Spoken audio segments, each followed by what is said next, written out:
Welcome to this comprehensive health insurance study guide course. If you're here, it means you're ready to tackle the health insurance exam, and you are in the right place. The goal of this video is simple. By the time you finish watching, you will feel confident in every single topic and strategy you need to pass the health insurance exam. So many people spend hours and hours studying for this exam and still walk out frustrated because they didn't pass.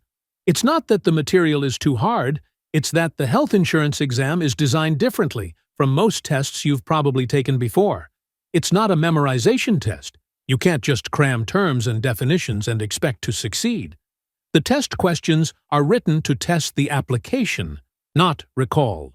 In other words, they don't just want to know if you can repeat what coinsurance means. They want to see if you understand how it applies in a real-life situation with numbers, timelines, and tricky details. The format itself is part of what makes this exam so challenging. The questions are often written in long, wordy paragraphs that sound similar but include subtle differences that completely change the answer. They mix in keywords, distractors, and almost right answers that test your ability to truly grasp how insurance concepts work together. That's why someone who just memorized the textbook can still feel lost on exam day. The test expects you to think like an agent, not like a student. You're being tested on comprehension, logic, and the ability to apply principles in realistic scenarios, not on how well you can memorize a definition. We're going to break everything down so you understand the why behind each concept, not just the what. Once you know how each rule or term actually works in practice, you'll be able to recognize it no matter how the question is worded. By the end, you'll know how to think through the exam instead of just memorizing it. And that's what separates people who pass from those who don't. If you watch this video from start to finish, take notes, and follow the study strategies provided, you will walk into the exam feeling confident. There will be no guessing games, no panic, just clear understanding and practical knowledge. Most states set the passing score around 70%. But the part that trips people up is not the math or the definitions. It is misunderstanding the types of policies, confusing benefits and riders, and overthinking tricky questions. We are going to tackle all of that head-on. Before we dive into the content, it is important to understand how the exam actually works. The exam usually has somewhere between 60 and 100 questions, depending on your state. Each question counts equally toward your score. You typically get 2 to 3 hours to finish the exam, again, depending on which state you are testing in. This is more than enough if you pace yourself and know the strategies taught here. Most states require a 70% or higher to pass. That means you can miss a few questions, but not too many. And the key is knowing how to find the right answer quickly. All questions are multiple choice, usually with 4 options.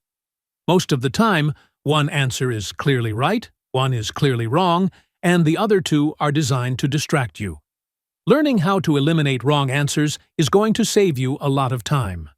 Some states also include extra questions about state-specific insurance laws. Do not panic, because those are usually a smaller portion, and we will cover strategies to tackle them efficiently. Make sure to look up your state's specific testing format, time limit, and question count, so you know exactly what to expect on test day and can plan your pacing and study strategy accordingly. This video is not meant to be watched once and forgotten. You can study the sections in order or jump around to the topics you need most. You should pause the video often, take notes, and highlight key terms. You can also make flashcards if that helps. Once you have gone through it once, try watching at a faster speed, like 1.25 or 1.5 times. This will help reinforce your memory and keep your brain engaged. It is important to write down the key terms and keywords because these are the things that show up on almost every exam question. Your mindset is just as important as what you know, and it can make or break your exam day. People fail not because the material is too hard, but because they overcomplicate it, panic under pressure, or memorize without understanding. Almost every multiple-choice question has answers you can eliminate immediately if you know the rules, definitions, and common pitfalls. We are going to focus on understanding the concepts, not just memorizing terms. Understanding helps you tackle tricky questions that are worded differently than your study guide. On test day, it is important to read carefully, pace yourself, flag tough questions to come back to, and trust the knowledge you have gained from this video.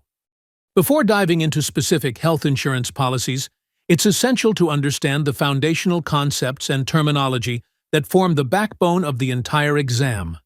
These basics are the building blocks that make every other section easier to learn and recall, and many exam questions assume you are already familiar with these definitions. Insurance is a legal contract in which one party, called the insurer, agrees to cover certain financial losses or medical expenses of another party, known as the insured, in exchange for a premium. The main purpose of insurance is to transfer risk from the individual to the insurer, providing protection against potentially devastating financial events and offering peace of mind. A key principle that insurance depends on is the law of large numbers. This concept states that the larger the pool of insured individuals, the more accurately an insurer can predict overall losses and set premiums. By spreading risk across many people, insurers can maintain financial stability, pay claims reliably, and keep coverage affordable for policyholders. This principle is fundamental to how insurance works and is frequently referenced on the health insurance exam. The premium is the amount the insured pays, usually on a monthly or annual basis, to maintain coverage. It is essentially the cost of transferring risk to the insurer. Closely related is the deductible, which is the amount the insured must pay out of pocket before the insurance begins to cover expenses. Deductibles help share risk and prevent small, frequent claims from overburdening the insurance system. Once the deductible is met, cost sharing continues through coinsurance, which is the percentage of costs the insured pays for covered services, while the insurer pays the remaining percentage. For example, a policy with 20% coinsurance means the insured is responsible for 20% of the bill after the deductible is met. A copayment, or copay, is slightly different. It is a fixed dollar amount the insured pays for specific services, such as a doctor's visit or a prescription, regardless of the total service cost. Insurance also sets a limit on how much the insured must spend in a given year through the out-of-pocket maximum. Once this maximum is reached, the insurer pays 100% of covered services for the remainder of the policy period. This protects policyholders from extreme financial burden. The policyholder is the person who owns the insurance policy and is responsible for paying premiums, while a beneficiary is the person designated to receive benefits under the policy, such as in the case of a life insurance payout. A claim is the formal request made by the insured or provider for payment or reimbursement for services covered under the policy. Understanding how claims work, including timely submission and required documentation, is crucial for both exam scenarios and real-life applications. Policies also define exclusions, which are situations, conditions, or treatments that are not covered. These exclusions are important because many exam questions describe scenarios where the insured assumes coverage exists, and you must recognize when a claim would not be payable. A rider is an addition to a policy that modifies or expands coverage, such as including extra benefits or changing certain conditions, and knowing how riders work is often tested on the exam. Grasping these basic concepts provides a solid foundation for everything else in health insurance, from plan types to policy provisions to government programs. Many exam questions are scenario-based, requiring you to identify which term or concept applies in a given situation. By mastering these fundamentals, you will be able to approach the exam with confidence and understand real-world insurance situations more effectively. Now that we understand the game plan, let's dive into the first major section, which is types of health insurance policies. This is one of the most foundational areas for the exam because nearly every other topic builds on it. To succeed, you need to not only memorize definitions but also understand how each type of policy works in practice, what it covers, and how the costs are structured. We're going to cover individual and group insurance, major medical plans, HMOs, PPOs, POS plans, high deductible plans with HSAs, government programs, limited policies, and disability income insurance, with lots of examples and explanations along the way. Let's start with individual versus group insurance. Individual health policies are purchased by a single person to cover themselves and sometimes their family. These policies are designed to match the individual's specific needs, which means the premiums, coverage limits, and benefits are tailored to that person. Individual plans are often used by self-employed people, retirees, or anyone who doesn't have access to group coverage through an employer. One important characteristic is underwriting. The insurer usually evaluates the applicant's health history, age, and lifestyle before issuing coverage, which can affect eligibility and premium cost. Group insurance is purchased by an employer or an organization to cover a group of people, usually employees, members of an association, or union members. Group policies spread risk across a large number of people, which generally makes them less expensive on a per-person basis compared to individual coverage. Employers may offer additional perks, such as wellness programs, employer contributions to premiums, or preventive care services. Within group insurance, there are two main types: contributory and non-contributory. Contributory plans require employees to pay a portion of the premium, often deducted from their paycheck, whereas non-contributory plans are fully paid by the employer. One key feature of group insurance is group underwriting. Instead of evaluating each person individually, the insurer looks at the overall risk of the entire group. This is why employees usually do not need to submit medical exams or detailed health information when enrolling in a group plan, unlike with individual policies. Next, we have major medical insurance, which is designed to provide broad, comprehensive coverage for significant or unexpected healthcare expenses. Comprehensive major medical plans cover hospital stays, physician services, surgery, and sometimes prescription medications. Supplemental plans can be added to cover gaps in major medical coverage. For example, dental, vision, or critical illness insurance can supplement a major medical plan if it doesn't cover those specific services. Understanding cost sharing in these plans is critical. Deductibles are the amounts the insured must pay out of pocket before insurance begins to cover costs. Coinsurance is the percentage of covered expenses the insured shares with the insurer after the deductible is met. Out-of-pocket maximums limit the total amount a person will pay in a year for covered services. Some major medical plans also include stop-loss protection, which limits how much an insured or group has to pay in claims over a certain period, protecting against catastrophic expenses. For the exam, you may see scenarios asking you to calculate out-of-pocket costs using deductibles, coinsurance, and stop-loss limits, so understanding these mechanics is essential. Health maintenance organizations, or HMOs, are structured to provide care through a network of providers. HMOs use a gatekeeper system, which means you select a primary care physician, PCP, who coordinates all your care. If you need to see a specialist, you generally need a referral from your PCP. HMOs emphasize preventive care and wellness programs, encouraging regular checkups, immunizations, and screenings.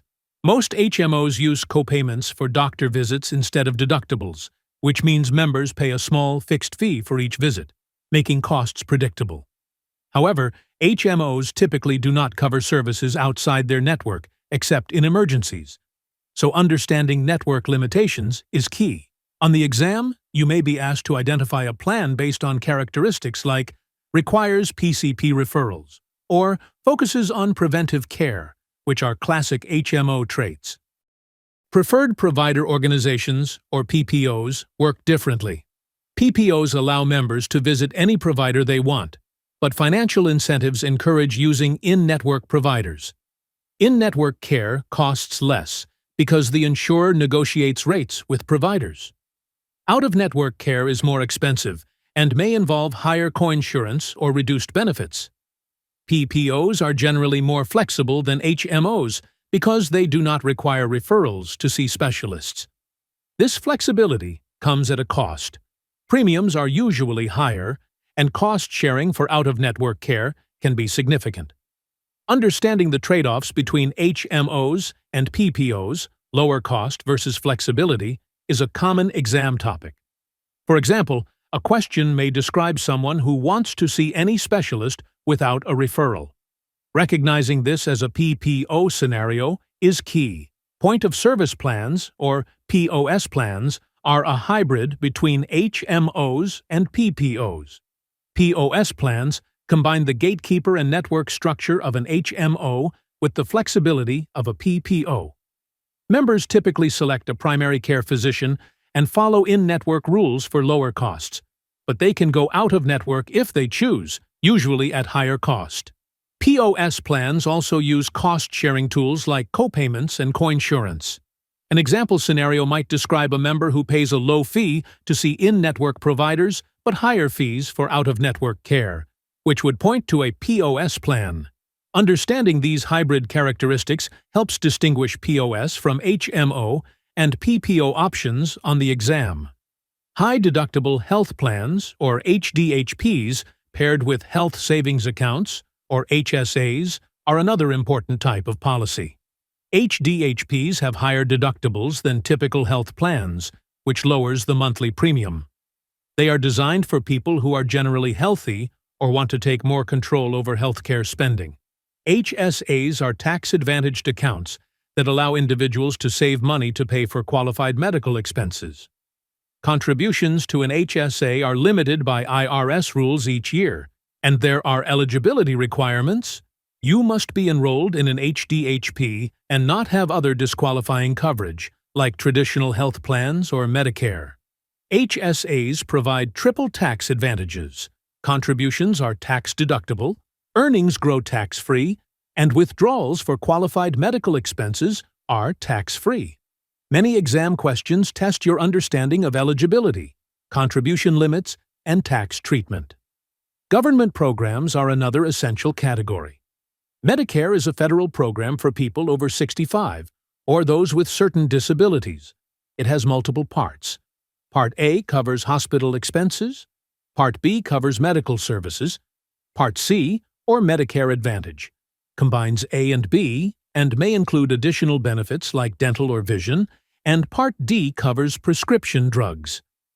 Many people purchase Medigap policies, which are supplemental plans that help cover costs not paid by Medicare, like co-payments or coinsurance. Medicaid is a state-federal program providing health care to low-income individuals and families, and eligibility varies by state. TRICARE and CHAMPVA provide coverage for military personnel, veterans, and their families. Social Security disability provides income for individuals unable to work due to long-term disability.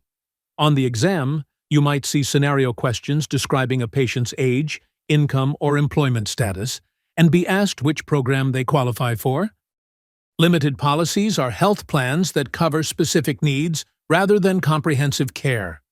Critical illness policies provide a lump sum payment for diagnosis of serious illnesses like cancer, stroke, or heart attack. Accident-only policies pay for injuries resulting from accidents, but do not cover sickness. Hospital indemnity policies pay a set daily amount for hospitalization, which can help cover non-medical expenses like rent or groceries. Blanket coverage is often used for groups or events, providing temporary protection for many people under a single policy.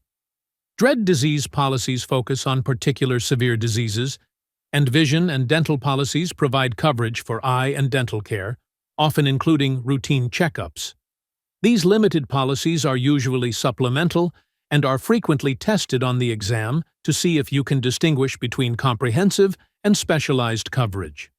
Finally, disability income insurance replaces part of your income if you are unable to work due to injury or illness.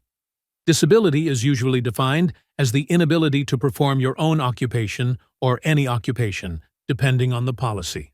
Policies include an elimination period, which is the waiting period before benefits begin, and a benefit period, which is the maximum length benefits are paid. Some policies have presumptive disability provisions, which pay the full benefit if certain conditions occur, like the loss of sight, hearing, or the use of limbs, even if the insured can still work in another capacity. Scenario questions often test your understanding of elimination periods, benefit periods, and what qualifies as a disability under different definitions.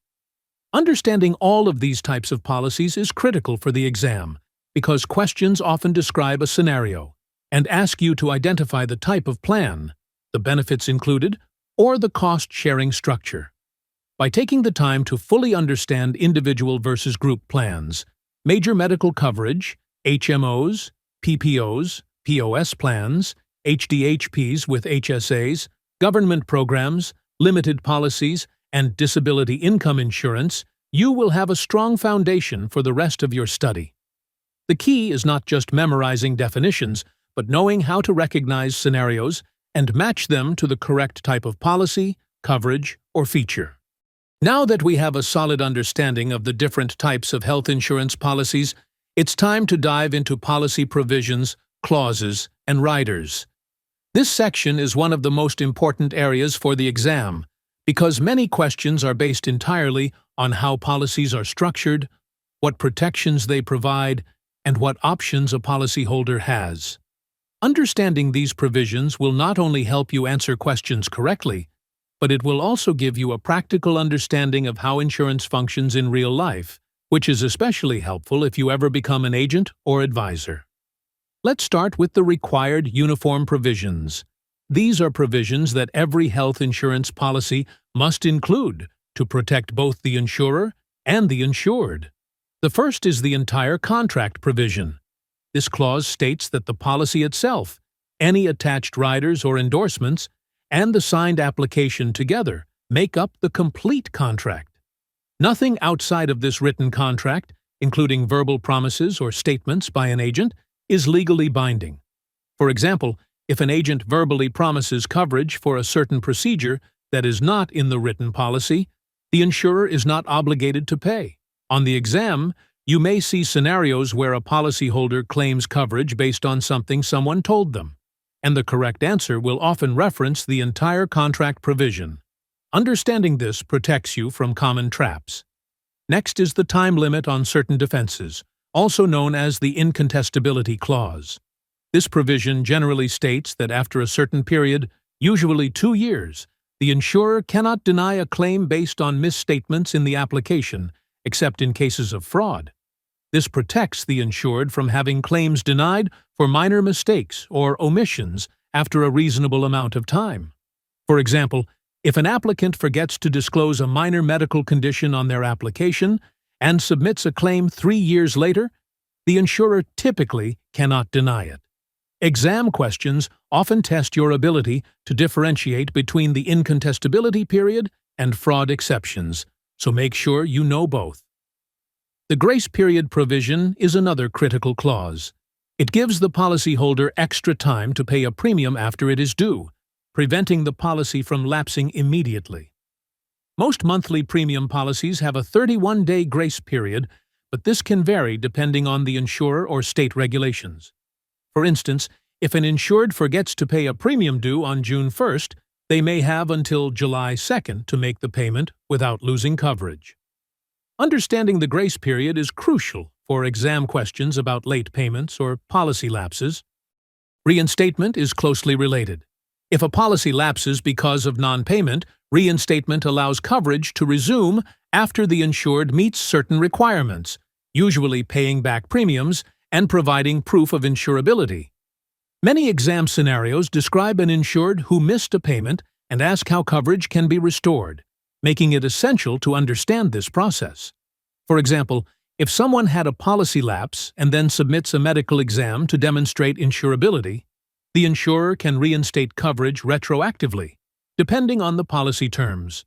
Notice of claim is a provision that requires the insured to notify the insurer within a specified time frame after an event occurs that may result in a claim. Following this, the insurer provides claim forms, which the insured must complete to request benefits. Proof of loss is the documentation that supports the claim, providing details about the loss, medical information, or other evidence the insurer needs. Together, these provisions ensure there is a clear and standardized process for filing claims. On the exam, you might see questions asking which steps an insured must take to file a valid claim, and knowing the order of notice, forms, and proof of loss is key. Time of payment of claims ensures that benefits are paid promptly once a claim is approved. Payment of claims specifies to whom the benefits are paid. Generally, benefits go directly to the insured, but they can be assigned to a healthcare provider, such as a hospital or clinic, if the insured authorizes it. Physical exam and autopsy provisions give the insurer the right to request an examination or autopsy when necessary to verify a claim. While rarely used, these provisions can be critical in cases of suspected fraud or unusual claims. The legal actions provision defines the time frame during which the insured can take legal action against the insurer, usually after giving proper notice and allowing the insurer to review the claim. For example, an insured typically cannot sue immediately after a denial. They must wait until the required notice period has passed. The change of beneficiary provision allows the policyholder to update the beneficiary designation at any time, unless the designation is irrevocable, which is sometimes used in estate planning to lock in a beneficiary. On the exam, questions often test your understanding of timing, rights, and procedural rules in insurance contracts. Moving on to optional provisions, these are clauses that may or may not be included depending on the policy. The change of occupation provision adjusts benefits if the insured changes jobs to one that is more hazardous or less hazardous. Misstatement of age allows the insurer to adjust benefits if the insured's age was reported incorrectly, which could affect the benefit amount or premium. Other insurance with the insurer provisions prevent overinsurance by reducing benefits proportionally if the insured has multiple policies with the same company. Unpaid premiums can be deducted from a claim. Cancellation provisions explain how and when the insurer can cancel coverage, and conformity with state statutes ensures that the policy meets minimum state requirements. Exam questions often present scenarios where one of these optional provisions affects a claim outcome, so understanding them in context is essential. Riders are additions or amendments to a policy that provide extra benefits or modify coverage. The Guaranteed Insurability Rider allows the insured to purchase additional coverage at specific life events, such as marriage or the birth of a child, without providing evidence of insurability.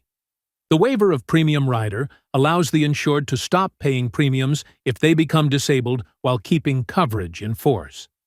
Cost of living adjustment riders increase benefits over time to keep pace with inflation, which is important for long-term planning.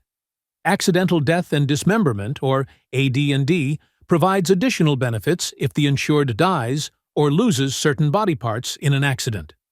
Return of premium riders refund some or all of the premiums paid if the insured does not make a claim, which appeals to those who want a form of savings or added security. Exam questions often present client scenarios and ask which rider applies, making it crucial to understand the purpose and function of each rider. Finally, let's discuss renewability clauses. Non-cancelable policies guarantee that the insurer cannot cancel coverage and cannot raise premiums as long as the policyholder continues to pay. Guaranteed renewable policies allow the insured to continue coverage to a specified age, and the insurer cannot cancel coverage as long as premiums are paid, although premiums can increase for the entire class of policyholders. Conditionally renewable policies can be canceled only under certain conditions, such as reaching a specified age or retiring. Optionally, renewable policies allow the insurer to cancel coverage at renewal for any reason, and cancelable policies can be canceled by the insurer at any time, usually with advance notice. Exam questions frequently describe changes in premiums or coverage continuity, and understanding the differences between these clauses is key to selecting the correct answer. In practice, exam questions often present scenarios asking which provision or rider applies in a particular situation, or how coverage changes under specific circumstances. By understanding how required provisions, optional clauses, riders, and renewability options work in real life, you can quickly eliminate incorrect answers and select the best option with confidence. Fully mastering this section will make the exam feel much more approachable and give you a solid foundation for the more complex topics that follow. This section on social insurance programs is essential because it covers the federal and state programs that provide health coverage or financial support to specific groups of people. These programs are heavily tested on the exam, and understanding them thoroughly will allow you to answer questions about eligibility, benefits, and how each program works in practice. We will cover Medicare, Medicaid, Social Security benefits, and important state programs in detail. Let's begin with Medicare. Medicare is a federal health insurance program primarily for people age 65 and older, though certain younger people with disabilities or specific medical conditions can also qualify. Medicare is divided into several parts, including Part A, Part B, Part C, Part D, and Medigap, each serving a specific purpose and have their own coverage rules that we'll break down in detail now. Part A is hospital insurance. It covers inpatient hospital care, skilled nursing facility care, hospice care, and some home health services. Most people do not pay a monthly premium for Part A because they or a spouse have already paid Medicare taxes while working. However, there are still out-of-pocket costs like deductibles and coinsurance for extended stays. For example, there is a deductible each benefit period for hospitalization, and coinsurance applies for days beyond a standard hospital stay. Part A is typically automatic for most people when they become eligible for Medicare, meaning that if you are age 65 and already receiving Social Security or railroad retirement benefits, enrollment happens without needing to apply. This is one reason why understanding who qualifies for premium-free Part A is a common exam topic. Most people qualify for premium-free Part A because they or a spouse have paid Medicare taxes while working for at least 10 years, 40 quarters. If someone has fewer than 40 quarters, they may still be able to enroll in Part A, but will likely need to pay a monthly premium, which increases the cost of coverage. Eligibility isn't limited to age 65. Certain younger individuals with disabilities who have been receiving Social Security Disability Insurance, SSDI, for 24 months are also eligible for Part A, as are people with end-stage renal disease, ESRD, or amyotrophic lateral sclerosis, ALS, or Lou Gehrig's disease, under specific conditions. Understanding who qualifies for premium-free Part A versus who must pay a premium is important for the exam because questions often present scenarios asking whether a beneficiary owes a premium, and may also test your knowledge of the work history or disability requirements that determine eligibility. In short, Part A is generally automatic for eligible individuals, and exam questions focus on understanding eligibility criteria, premium requirements, and exceptions. Part B is medical insurance and serves as the portion of Medicare that covers services and care outside of the hospital. This includes physician visits, outpatient procedures, preventive care like screenings, vaccines, and annual wellness visits, as well as certain home health services that are not covered under Part A. Essentially, Part B is focused on keeping beneficiaries healthy, managing chronic conditions, and providing care in outpatient or non-inpatient settings. Unlike Part A, which is often premium-free, Part B requires a monthly premium, which is usually deducted from Social Security benefits. The premium amount can vary based on the beneficiary's income level, with higher-income individuals paying more.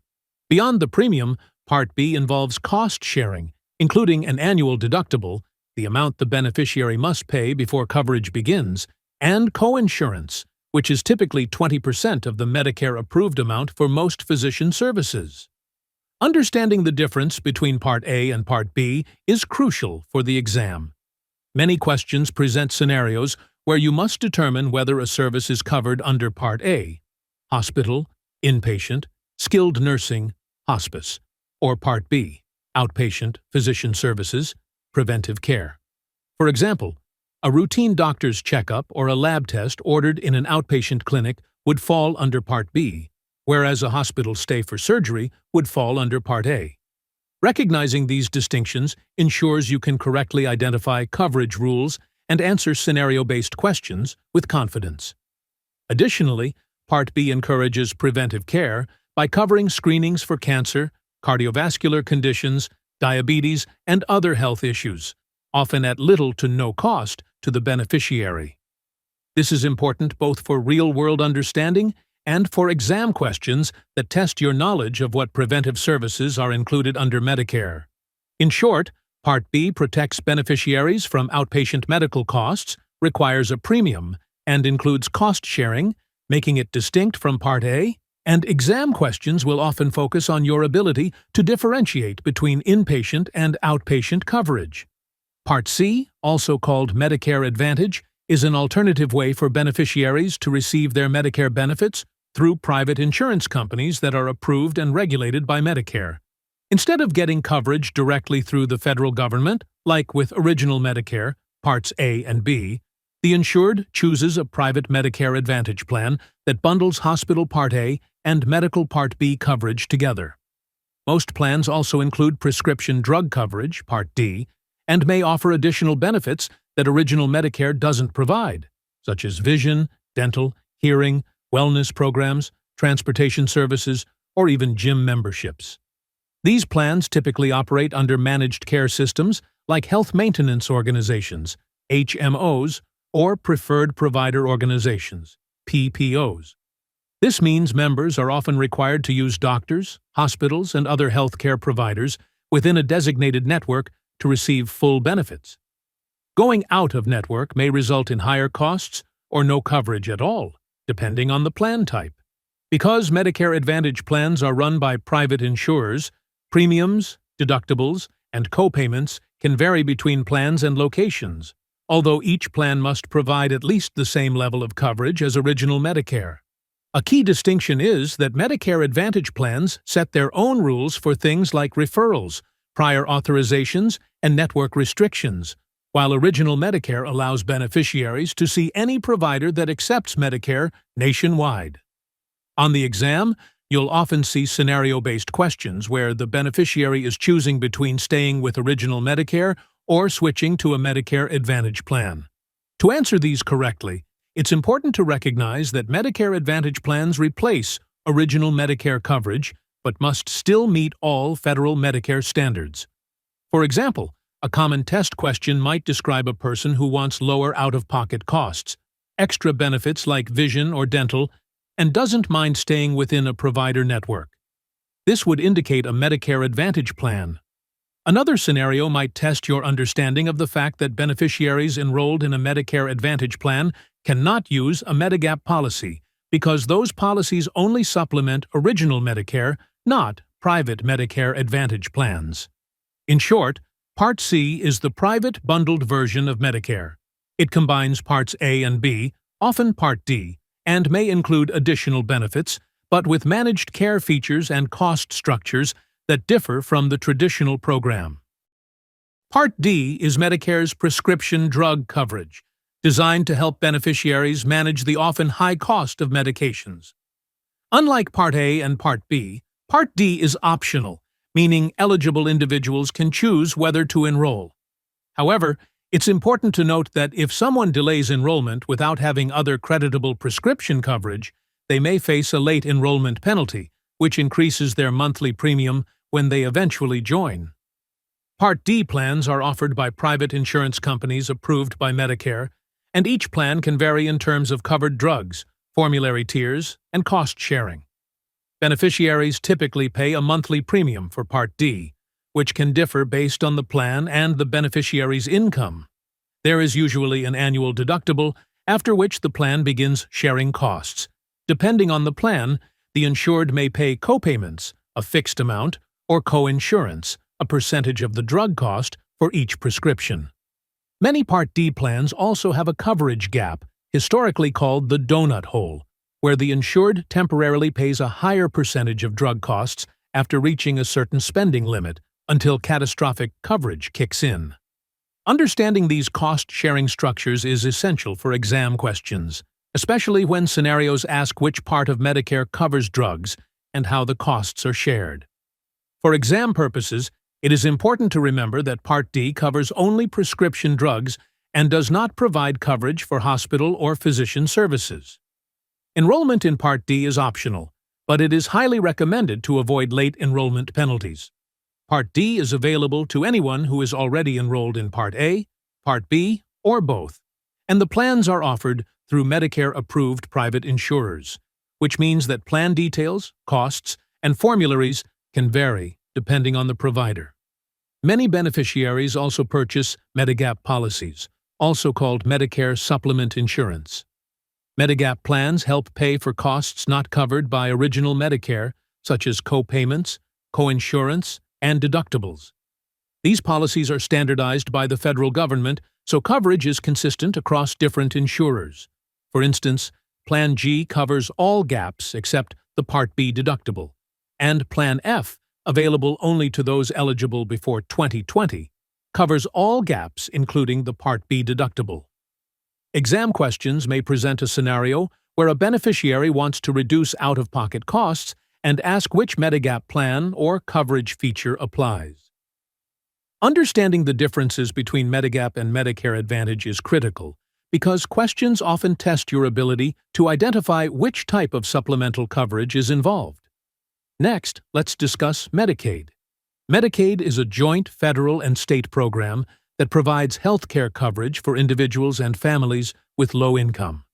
Eligibility criteria vary by state, but typically include children, pregnant women, parents, elderly adults, and people with disabilities who meet income requirements. Medicaid covers a broad range of services including hospital care, physician visits, long-term care, preventive services, and, in many states, prescription drugs. Because each state administers its own program within federal guidelines, the scope of coverage and eligibility rules can differ significantly. For example, a child may qualify for Medicaid in one state but not in another due to different income thresholds. Exam questions often ask you to identify who qualifies for Medicaid, which services are covered, or how state variations affect eligibility. Social Security is another key social insurance program, and it is commonly tested on the exam. Social Security provides income to individuals who meet specific requirements. Social Security Disability Insurance, or SSDI, is available to individuals who have worked and paid Social Security taxes but are now unable to work due to a long-term disability. To qualify, an individual must meet strict medical criteria, prove that the disability is expected to last at least a year or result in death, and have enough work credits from prior employment. Survivor benefits are available to family members of a deceased worker, such as children, spouses, or dependent parents, providing ongoing financial support. Social Security also provides retirement benefits, which are based on an individual's earnings history and the age at which they begin receiving benefits. For example, benefits are reduced if claimed before full retirement age, but increase if claimed later. Exam questions often test your knowledge of who qualifies for SSDI, how survivor benefits are calculated, or what age affects retirement benefits. Finally, each state may have additional programs that supplement federal coverage. Workers' compensation provides benefits to employees who are injured or become ill as a direct result of their job. It usually covers medical expenses, a portion of lost wages, and sometimes rehabilitation services. A typical exam scenario may ask which program provides benefits to an employee hurt on the job, and the correct answer would be workers' compensation. The Children's Health Insurance Program, or CHIP, covers children in families whose incomes are too high to qualify for Medicaid, but too low to afford private insurance. Some states also offer disability income programs that provide temporary or permanent income to residents unable to work due to disability. Because these programs vary by state, it's important to understand the purpose of each, rather than memorize every detail. Understanding Medicare, Medicaid, Social Security, and state programs is crucial for the exam because many questions are scenario-based and ask you to identify eligibility, coverage, or benefits. Knowing the differences between federal and state programs, understanding who qualifies for each, and being able to distinguish between hospital, medical, prescription, and supplemental coverage will allow you to answer these questions quickly and accurately. With a firm grasp of social insurance programs, you will have a strong foundation for the health insurance exam and for practical knowledge in real-world situations. Now we'll move into taxes, retirement, and other important insurance concepts. This section is essential because the exam frequently tests how health insurance interacts with taxation, savings accounts, and business planning. Understanding these rules thoroughly will help you eliminate incorrect answers, apply concepts to scenarios, and feel confident on test day. Let's start with the taxation of health insurance. Individual policy premiums are generally not tax-deductible for most people, meaning you cannot deduct the cost of your personal health insurance premiums from your taxable income. However, the benefits you receive from your policy are usually tax-free. For example, if you pay out of pocket for a surgery under an individual policy and your insurance reimburses you, that reimbursement is typically not considered taxable income. This distinction is important because many exam questions will test whether benefits are taxable or tax-free based on who pays the premiums and what type of policy is in place. Employer-sponsored group plans work differently. In most cases, premiums paid by an employer are not considered taxable income to the employee. Additionally, any benefits received under a group health plan are generally tax-free. This means that if an employee visits the doctor, the insurance pays for covered services, and the employee does not owe taxes on those payments. This tax advantage is one reason employer-sponsored plans are often more cost-effective than individual plans.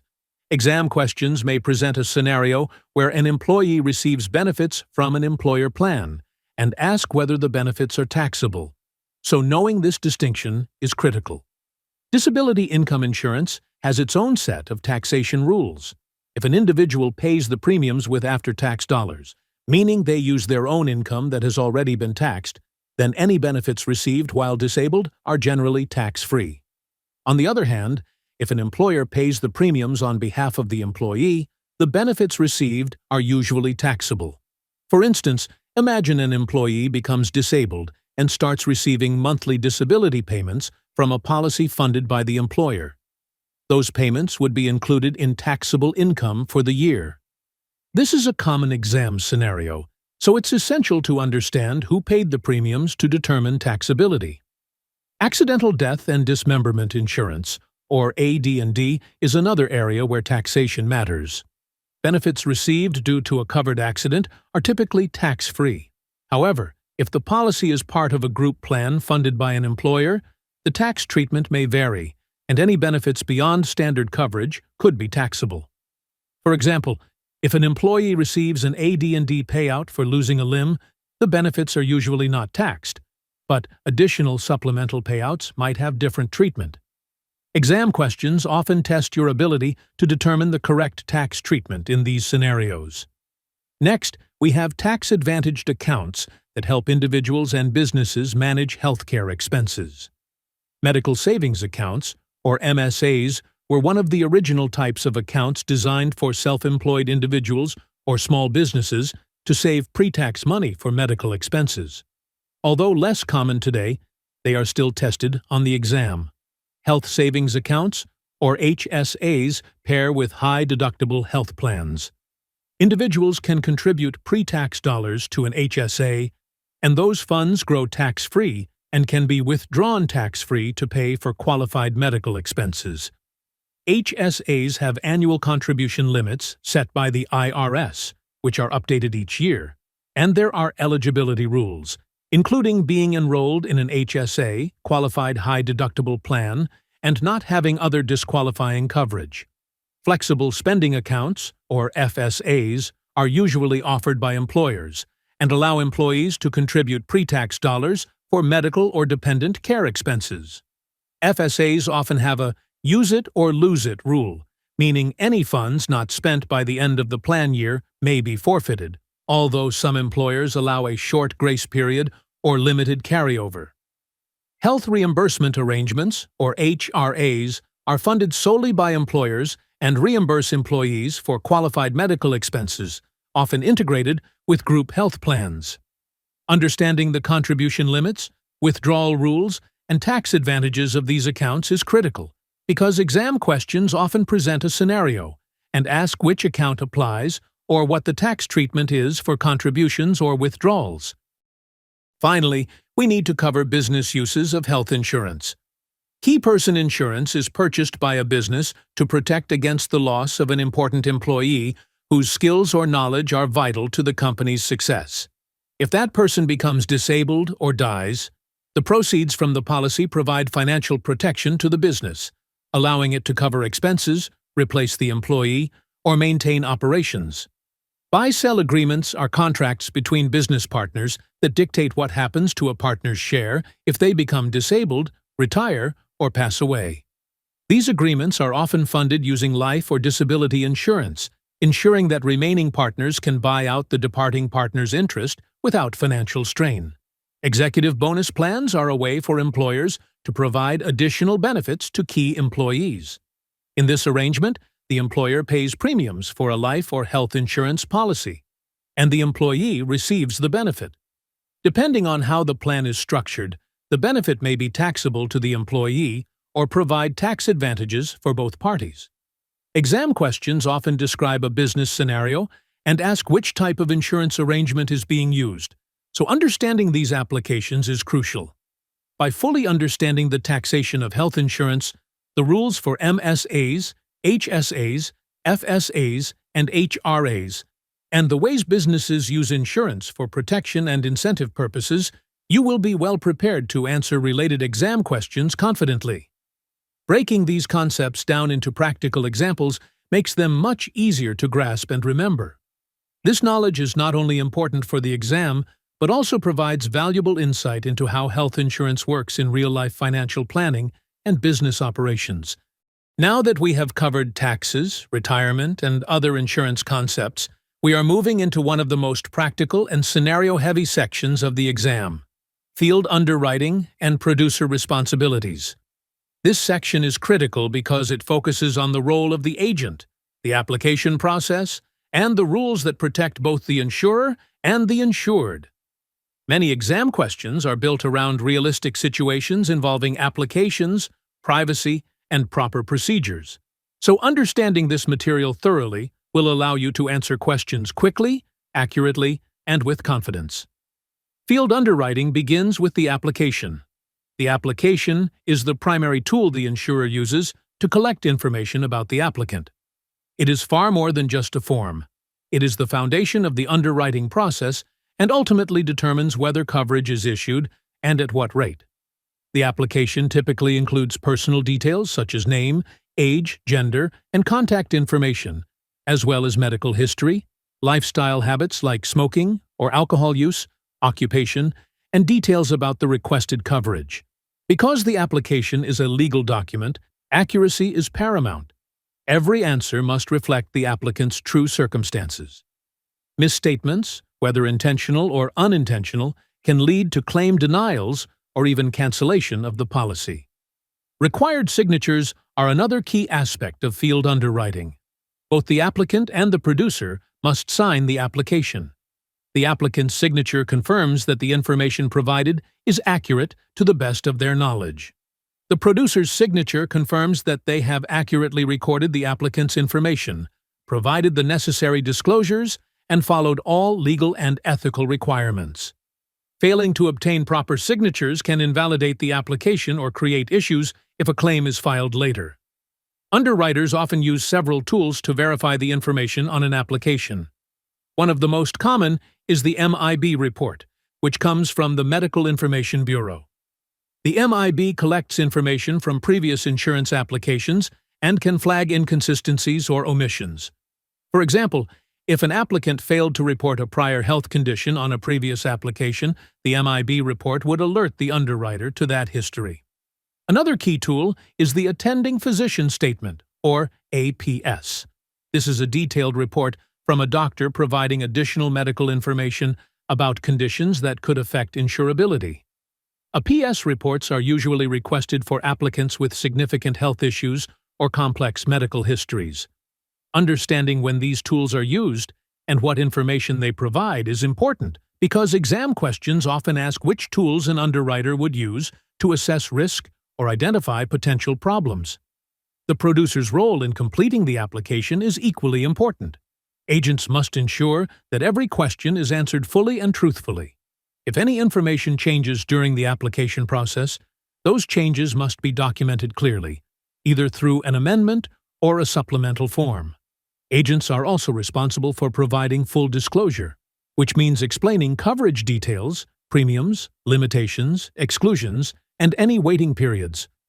Misrepresentation, omission, or failure to disclose important information can not only lead to claim denials, but also legal liability for the producer. Exam questions often present scenarios where information was misreported or incomplete, and you may need to identify the proper action or consequence. HIPAA and privacy laws are another critical area in this section. The Health Insurance Portability and Accountability Act sets national standards for protecting sensitive patient information. As a producer, you must handle any medical or personal information obtained during the application process with care. This means keeping documents secure, only sharing information with authorized parties, and ensuring that electronic communications are protected. Exam questions frequently test whether an agent knows what can or cannot be disclosed, making it essential to understand HIPAA rules thoroughly. For instance, sharing a client's health information with another family member without consent would be a HIPAA violation and could have legal consequences. Replacement rules are another essential topic. A replacement occurs when a new policy is intended to replace an existing one. Producers are required to identify potential replacements and provide proper disclosures to the applicant. This protects consumers by ensuring they understand the consequences of canceling or exchanging a policy, such as losing accumulated benefits, starting a new contestability period, or facing gaps in coverage. Exam questions often describe a client buying a new policy while already having existing coverage and ask how the replacement rules apply. So knowing the steps and disclosures required is crucial. Finally, the delivery of the policy is a key responsibility of the producer. When the policy is delivered, several important procedures may come into play. Conditional receipts are sometimes issued when the application and initial premium are submitted. These receipts provide temporary coverage while the insurer reviews the application. Binding receipts may be used in certain cases to guarantee coverage for a specific period, regardless of underwriting results, often for group or limited coverage.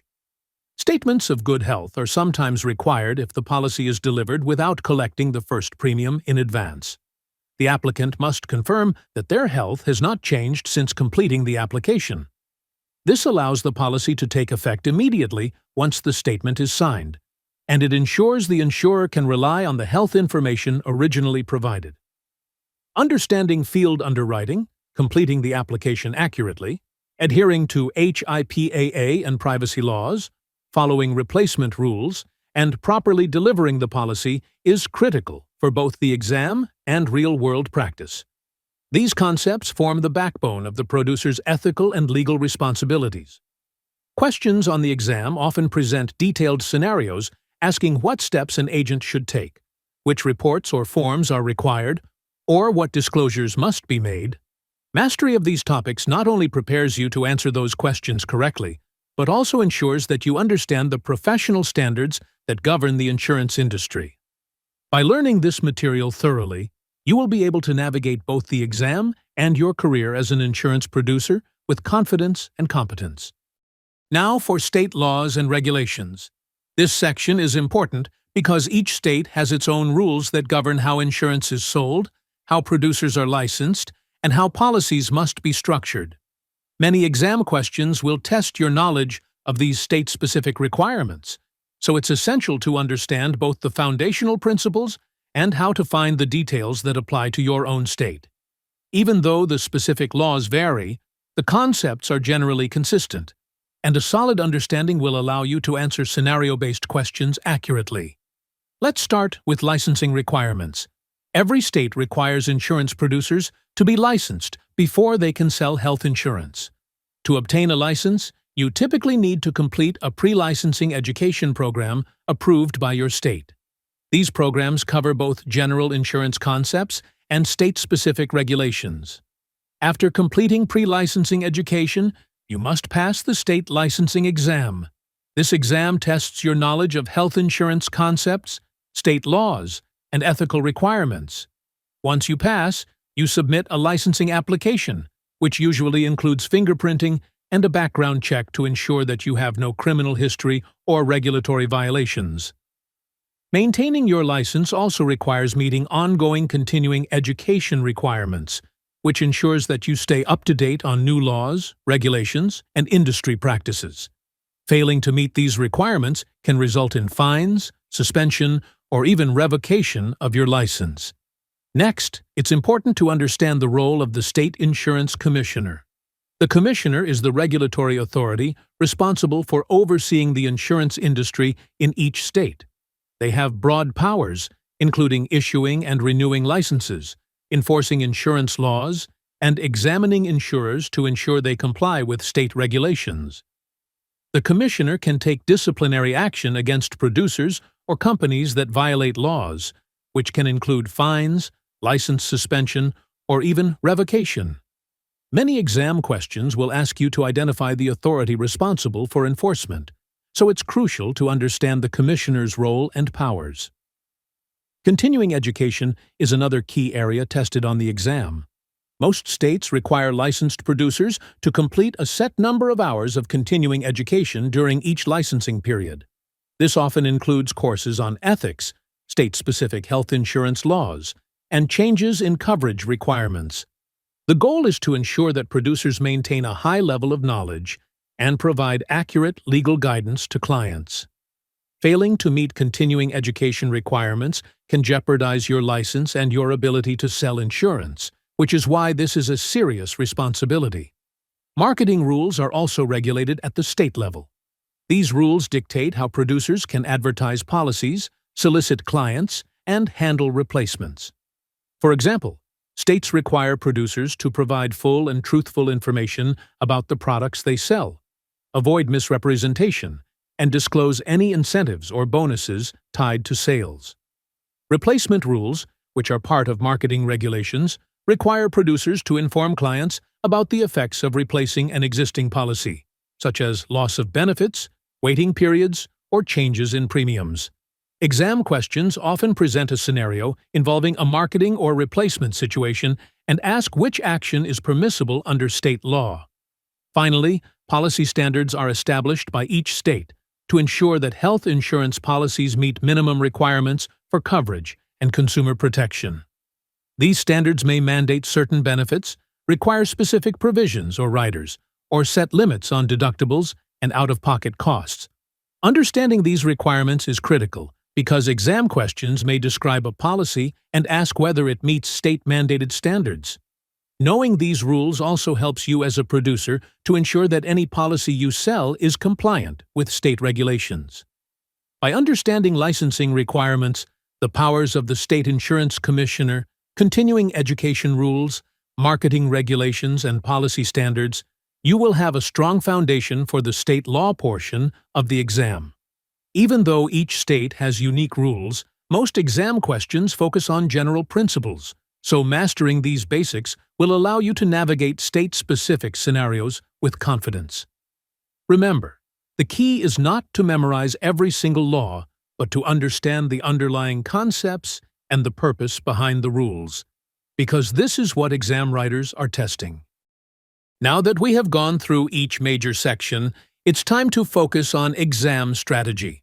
This part of your preparation is just as important as learning the content itself because it teaches you how to apply everything you've learned to the types of questions you will actually see on the exam. Every major chapter or block of material should be followed by a focused review and practice session so that the information sticks in your memory and becomes second nature. This is where understanding turns into confidence and accuracy on test day. At the end of each section, the first step is to do a rapid keyword recap. Go through the most important terms, provisions, plan types, coverage rules, and definitions from that section. Don't just read them. Make sure you can explain each concept in your own words. For example, if you just covered HMOs, be able to describe what a gatekeeper is, how preventive care is emphasized, and how co-payments differ from deductibles. If you reviewed major medical plans, be ready to explain deductibles, coinsurance, out-of-pocket maximums, and stop-loss coverage. These keywords and concepts are repeated throughout the exam, so being able to recall and define them quickly will give you a significant edge. Writing down these terms or even speaking them aloud helps reinforce the information and makes it easier to recognize the concept when it appears in a question. If you want to take your keyword and terminology review to the next level, check out the vocabulary videos on the My Insurance Guide YouTube channel. These videos are designed to give you a rapid-fire run-through of all the essential terms and definitions you need for the insurance exams. Watching them helps reinforce your understanding, improves recall under exam conditions, and ensures you can quickly identify and explain concepts when they appear in multiple-choice questions. Using these videos alongside your section recaps can dramatically boost your confidence and speed during the exam. Once you've reviewed the keywords, the next step is to practice with sample questions. These should mimic the style and difficulty of the actual NAIC exam, which means multiple-choice questions that often include detailed scenarios. Work through each question carefully. Don't just guess or move on quickly. Take the time to apply the knowledge you just reviewed and think through how it fits into the situation described. For example, if a question describes an insured visiting an out-of-network provider in a PPO plan, you need to recall the coinsurance rules and how costs differ from in-network care. Practicing this way helps you connect theory to real exam scenarios and reinforces your understanding. A critical part of exam strategy is understanding what test writers try to trick you on. Many questions are intentionally designed to look confusing or to include extra details that are not relevant to the correct answer. For instance, a question might describe multiple types of coverage or benefits, but only one applies based on the scenario. Common traps include assuming that coverage applies when it doesn't, confusing plan types, or misinterpreting key terms like elimination period or presumptive disability. Being aware of these traps helps you slow down and read each question carefully, rather than rushing and making mistakes. Elimination techniques are one of the most effective strategies for handling tricky questions. If you can identify one or two answers that are clearly wrong, you immediately improve your odds of selecting the correct answer. To do this, pay attention to details in the question, like age, type of plan, or specific coverage rules, and cross-check them against your knowledge of definitions and provisions. If an option contradicts a standard rule, plan feature, or NAIC model guideline, you can confidently eliminate it. The key is to narrow your choices systematically rather than relying on guesswork. Finally, you need to know how to identify the best answer. Often, more than one choice may seem plausible, but the exam is testing for the most accurate, complete, or technically correct option. When in doubt, prioritize answers that match both the textbook definition and the practical application of what you've learned. For example, if a scenario describes a high-deductible health plan with an HSA, the best answer will reflect the tax-advantaged nature of the HSA, contribution limits, and eligibility rules, not just the deductible amount. Thinking in terms of both definitions and real-life application ensures you select the answer that aligns with NAIC standards. By combining a rapid keyword review, targeted practice questions, awareness of common traps, elimination techniques, and strategies for identifying the best answer, you transform passive learning into active, test-ready knowledge. Repeating this process at the end of each major section reinforces your memory, sharpens your test-taking skills, and makes the exam feel much more manageable. Over time, these strategies become second nature, allowing you to answer questions quickly, accurately, and with confidence, without overthinking or succumbing to exam tricks. This structured approach is what separates those who pass comfortably from those who struggle on test day. Now that we have covered all the content and exam strategies, it is time for the final chapter, which focuses on exam day preparation and memory recap. This is where we tie everything together and make sure you walk into the exam feeling confident, prepared, and ready to succeed. Let's start with a 1-hour power review.